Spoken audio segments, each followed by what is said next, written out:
अब इसी के ना आगे आजकल काफी चल रहा है और उसके लिए मैं भी काम कर रहा हूँ, सिस्टमैटिक विड्रॉल प्लान की बात करते हैं।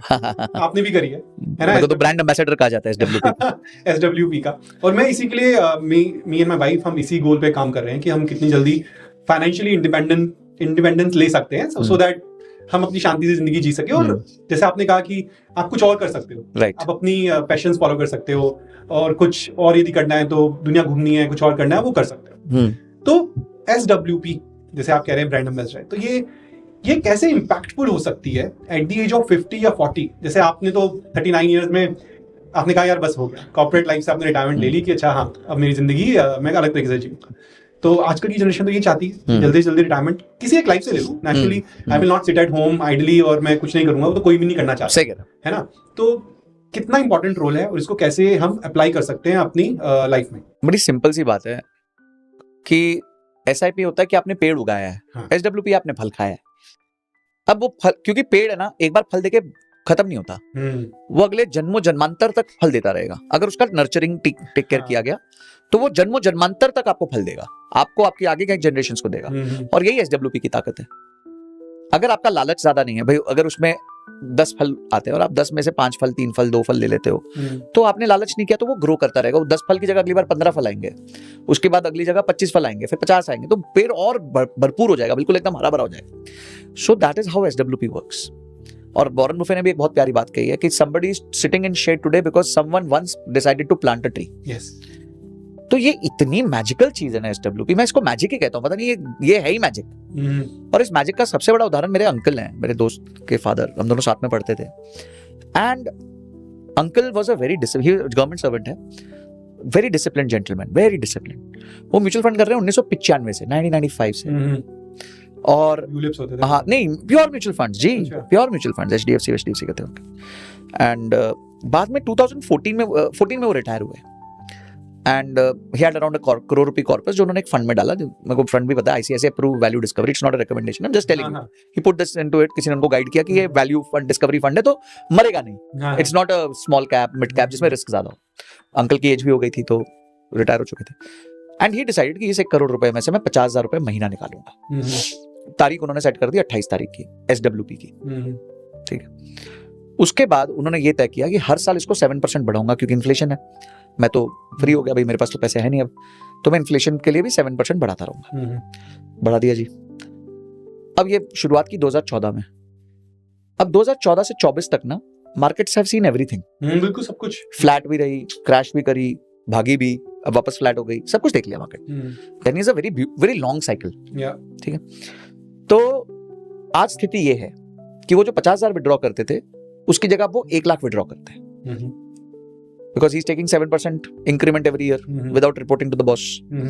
ऑफिस नहीं जाते, बॉस को रिपोर्ट नहीं करते, फिर भी 7% इंक्रीमेंट मिलता है, तनख्वाह भी मिलती है। पिछले 10 सालों में उन्होंने 80 लाख के आसपास विड्रॉ कर लिया। कॉर्पस कितना था? 1 करोड़। 80 लाख खा चुके हैं, 1 लाख रुपए महीने पे अभी बैठे हैं, अभी विड्रॉ कर रहे हैं। And that corpus today is 2.67 crores। अब मैं इसको जादू नहीं कहूं तो क्या कहूं बताओ? बिल्कुल, ना ऑफिस जाने की जरूरत, ना टेनेंट को मिलने की जरूरत अगर आपने घर किराए पे दिया है, ना ब्रोकर की खिचकिच, ना बिजली टूट गई, लाइट टूट गई, ये फूट गया, ये दरवाजा टूट गया, उसको रिपेयर कराओ, ये करो वो करो, वो झंझट नहीं। एक आदमी को 28 तारीख को बिना कुछ किए चुपचाप सुबह सुबह मैसेज आता है, your account has been credited by this much amount. अब आप सोचो, इजंट इट मैजिक? बिल्कुल, दैट्स इट। ये मैजिक मैं भी सोच रहा हूँ। हाँ, सब सोच रहे हैं, एंड सबको सोचना चाहिए, बिल्कुल सोचना चाहिए, क्यों नहीं सोचना चाहिए? This is how you should plan your life. आपने EPF PPF क्या होता था? यही तो था, पहले जमा होगा, फिर आप उसमें से विड्रॉल करोगे। आज मेरे फादर ONGC में थे, उनको पेंशन मिलती है, तो पेंशन मिलती है क्योंकि उनकी पहले जमा हुई ना, अब वो पेंशन में कन्वर्ट हो गई। So this SWP is nothing but your pension for the hard work you have put in, for the efforts you have put in, for the discipline investment you have done. उसके लिए आपको एक reward मिल रहा है, और वो reward continuous है, वो रिवॉर्ड ग्रोइंग है, और अंडरलाइन कभी जीरो नहीं होगा।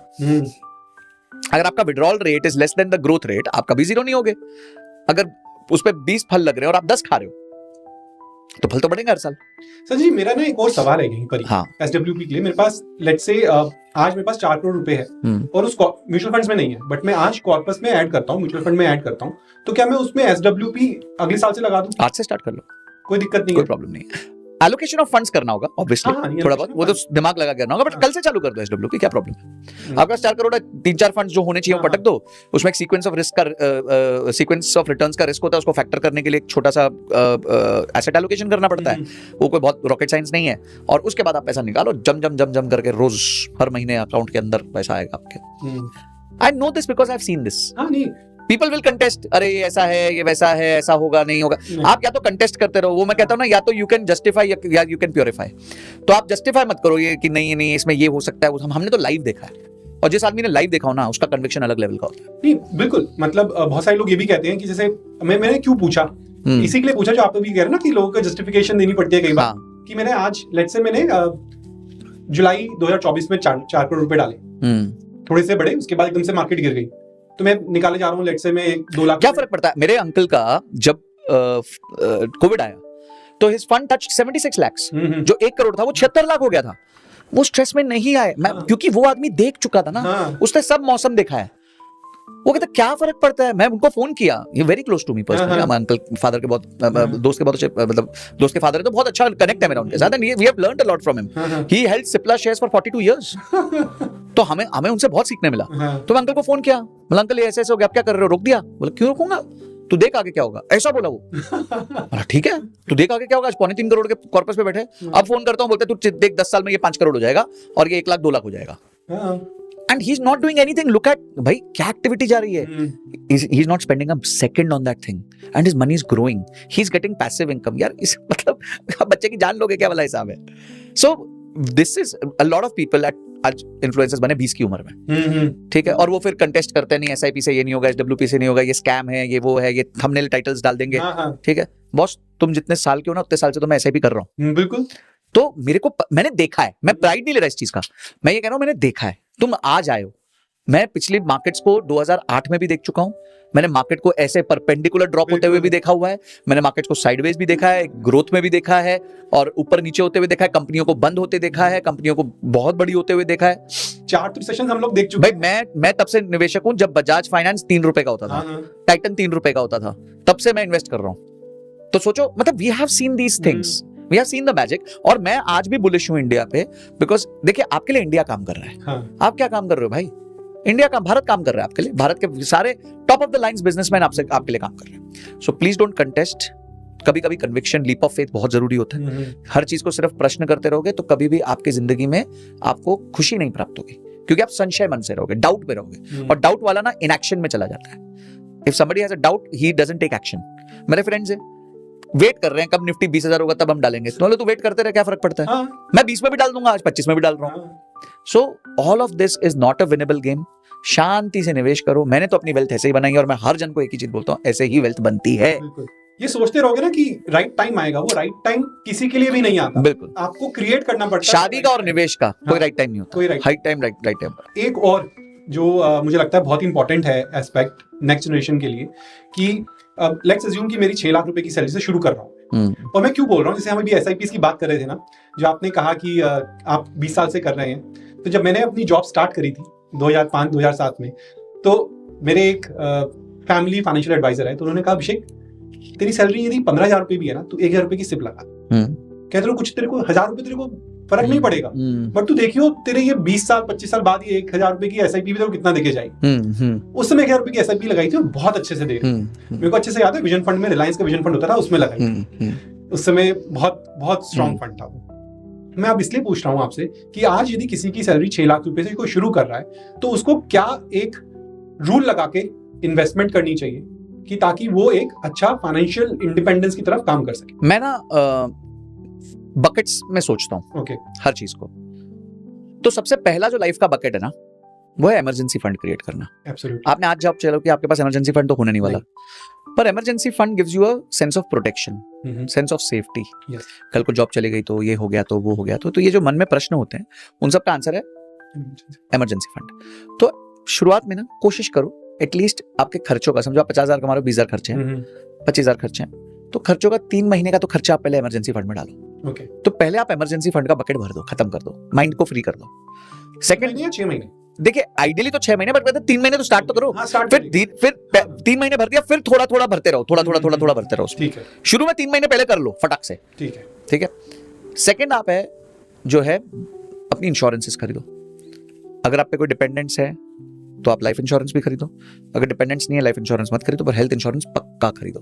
चाहे आपकी कंपनी करा के दे रही है फिर भी खरीदो, क्योंकि कंपनी कराती है 2-3 लाख रुपए की। अच्छा। और अच्छा, एक छोटा सा भी ऑपरेशन हो रहा है आदमी के 5-6 लाख रुपए साफ हो जाते हैं। तो आप आराम से 10-15 लाख रुपए की इंश्योरेंस कराओ, वो धीरे धीरे बढ़ती रहती है, नो क्लेम बोनस मिलता रहता है उसको। यंग हो, कम प्रीमियम लगेगा, अच्छी पॉलिसी लो, बिल्कुल संतुष्ट रहो।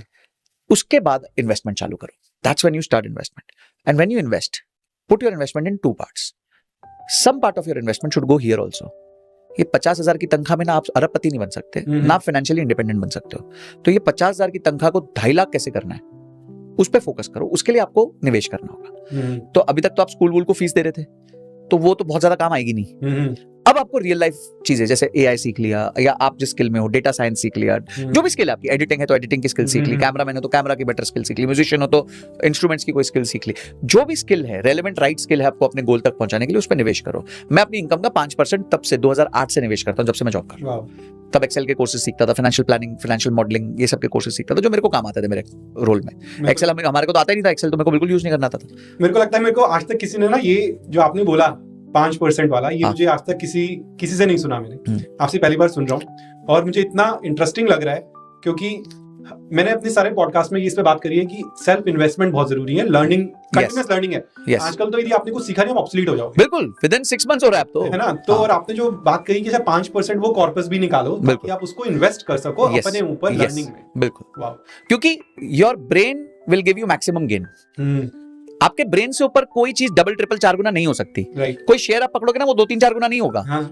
ठीक है, क्या कोई म्यूचुअल फंड पकड़ोगे वो 2 साल में 4 गुना नहीं हो जाएगा, पर आपकी इनकम 2 साल में 4 गुना हो सकती है। मेरी इनकम 6 साल में 6 गुना हुई थी, which is a significant rise. अगर आप कंपाउंडेड निकालो तो 30-35% का राइज था। किसी म्यूचुअल फंड ने उस टाइम 30-35% का रिटर्न नहीं दिया था, मैंने अपने आपको रिटर्न्स दिए थे। और क्योंकि मेरी तनख्वाह बढ़ गई, मेरा SIP बढ़ गया, और क्योंकि मेरी SIP बढ़ गई, मेरा कॉर्पस बढ़ गया, और क्योंकि मेरा कॉर्पस बढ़ गया, मैं रिटायर हो गया। तो end of the day, if you look at the entire circle, 2 things are very important: how much you are able to earn and how much you are able to save, and then how do you invest it. बस इतना cycle आपको, पहले इस cycle को दुरुस्त कर दो। शुरू में ना साइकिल दुरुस्त करने में टाइम लगता है, वैसे फ्लाईव्हील कहते हैं कि कोई चीज को घुमाने में, शुरू करने में टाइम लग जाता है, पर फिर वो दुरुस्त हो जाती है ना, फिर वो लाइफ का पार्ट बन जाती है, हैबिट बन जाती है, और जब वो हैबिट बन जाती है तो फिर वो मैजिक कर देती है। आजकल अभी हमने देखा गोल्ड में बहुत सर्च आया है ना, ये एक इन्वेस्टमेंट एज अ कमोडिटी भी देख रहे हैं बहुत सारे लोग। और इंडियन हाउस होल्ड्स में तो यूजुअली होता है, मेरी भी my wife really likes gold, so वो भी खरीदती है। 17% of Indian household is in gold, savings are, है ना। तो ये कितना इंपॉर्टेंट है as a diversification for an investment purposes? देखो, गोल्ड के ना 2 पर्पस है, कि डाइवर्सिफिकेशन है और एक प्रोटेक्शन है। तो when your markets fall very significantly, तो गोल्ड आपको, मैं गोल्ड को गद्दा कहता हूँ, तो गोल्ड गद्दा होता है, आपको गिरने, जब आप गिरते हो तो थोड़ा प्रोटेक्शन दे देता है, सीधा आप सरफेस पे नहीं गिरोगे फिर, क्योंकि अगर आप सिर्फ स्टॉक्स होल्ड करते हो तो you can see a 20-30% crash. Gold I have not seen in my life time 20-30% crash किया, नहीं होता, ज्यादातर 10-12% हो जाएगा, वो भी क्रैश नहीं होता, धीरे धीरे नीचे जाएगा। वो ऐसे नहीं है कि अचानक से। Silver I have seen going 20-30% down overnight, एक ही रात में, पर गोल्ड को कभी नहीं देखा मैंने। तो gold is a very precious metal, it has a lot of uses, it's a reserve currency, तो ऑब्वियसली उसका वेरिएबिलिटी नहीं होती। पर आप इससे ना रिटर्न्स की अपेक्षा ही मत करो। अच्छा, आप इसको सिर्फ रखो कि भाई ये मेरा डाइवर्सिफिकेशन और मेरा हेजिंग टूल है, कल को मेरे लिए मार्केट ऊपर नीचे होगी तो ये प्रोटेक्ट कर देगा, बस। और आपका कोई विजन नहीं होना चाहिए गोल्ड को लेके। And that is why out of your portfolio you can put 10% in gold, it's okay. 10% के आसपास गोल्ड में निवेश करते रहिए, SIP करिए, डिजिटल गोल्ड खरीदिए, ETF ले लीजिए, जो मर्जी आपको, जो समझ लीजिए क्या क्या इंस्ट्रूमेंट्स है, क्या क्या तरीके से आप गोल्ड में निवेश कर सकते हैं। That's it. आप एक ऑप्शंस ट्रेडर भी हैं, है ना, और हमने बहुत सुना है अभी रिसेंटली कि इंडियन मिडिल क्लास, या कहना चाहिए जो इंडियन हाउस होल्ड्स हैं, यंग जनरेशन, FNO में बहुत ट्रेड करते हैं और बहुत मनी लूज कर रहे हैं। मुझे तो बहुत बुरा लगता है नेचुरली, क्योंकि जब आप कुछ कमा नहीं रहे हो तो आप उसमें क्यों हाथ डाल रहे हो? तो क्या इसमें राय दोगे यंग जनरेशन को कि भाई इससे दूर रहो या इसको कॉशियसली करो, क्योंकि बहुत पैसा लूज होता है इसमें, क्योंकि बनाने के लिए आप बना लो ओवरनाइट, लगता है कि हाँ मैंने ओवरनाइट बहुत कुछ बना लिया, बट जब वो लूज करते हो तो ओवरनाइट बर्बाद भी हो जाता है। तो व्हाट्स की कॉशियसली कैसे करें इस पे? ऑब्वियसली जैसे सिगरेट होती है, गवर्नमेंट कोशिश करती है कि लोग ना पिए, इसलिए वो टैक्स बढ़ाते रहते, पर वो गवर्नमेंट के लिए टैक्स बनाने का जरिया हो जाता है, इनकम का सोर्स हो जाता है। बिकॉज इनहेरेंट आदमी की नियत ही नहीं बदलती, उसको सिगरेट पीनी है तो पीनी है, उसको सट्टा खेलना है तो खेलना है। अच्छा, देखिए बहुत सिंपल सी बात है, FNO is not an instrument for daily trade, FNO is an instrument for hedge. अच्छा, तो वो आपके काम की चीज है ही नहीं। दूसरी चीज ये है, आप है ना बहुत बड़े बड़े जायंट्स के साथ खेल रहे हो, जिसको सब पता है कि अभिषेक कौन से स्ट्राइक पे बैठा है, संजय कौन से स्ट्राइक पे बैठा है, वो खा के चला जाएगा हमारे को। आप सोचो एक बड़ी मछली है, उसको पता है वो छोटी मछली कहाँ बैठती है, तो उसके लिए तो हंटिंग बहुत ईजी हो गया ना, उग जाएगा, पट करके खा के आ जाएगा। तो आप वो छोटी मछली 2-5,000 20,000 50,000 से ट्रेड कर रहे हो, उनके सर्वर के लाइसेंस साल के 50-50 लाख के होते हैं। तो सोचो वो किस लेवल पे ट्रेड कर रहे हैं, 1,000 करोड़ 2,000 करोड़। अभी रिपोर्ट बाहर आई तो उसमें आया कि 93% लोगों ने पिछले 3 साल में लॉस किया है, और वो प्रॉफिट किसने किया है, एल्गो ट्रेडर्स ने किया है और एफपीआईज ने किया, वो आया है। तो आप समझ लो ना, मतलब this is an enough evidence that it is not a winnable